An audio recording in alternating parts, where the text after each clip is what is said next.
seen our press release. Let me just reiterate the three concrete specific steps that our coalition is asking the Biden administration to take.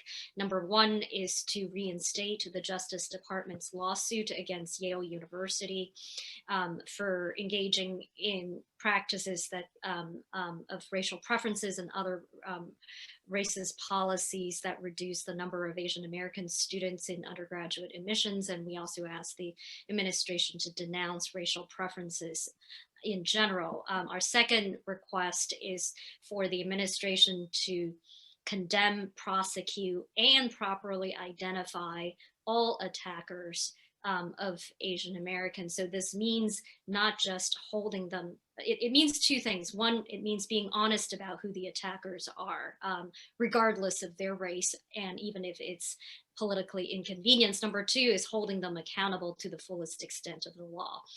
Number three, and that goes to what Mark was just emphasizing in his remarks. Number three is empowering law enforcement, strengthening police protection of Asian Americans, particularly Asian Americans who live in urban areas, and particularly Asian Americans who are vulnerable, like our elderly. We've seen far too many videos in recent months of elderly Asian Americans being shoved, being attacked, and some of them being killed.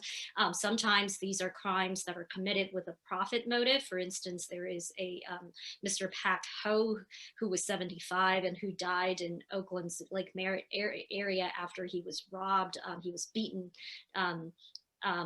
And during the attack, while he was being robbed, he died from that attack. But then there are others who were attacked, like the Thai gentleman in San Francisco in January, and there was no profit motive. It was just a teenager doing a running tackle, and and this elderly Thai gentleman in his 80s subsequently died from that attack. And so we're there are many people in our coalition. There are lots of people who are on both sides of the political spectrum, but these are the broad areas that we've come to an agreement on and that we are asking our policymakers to take concrete action on as well.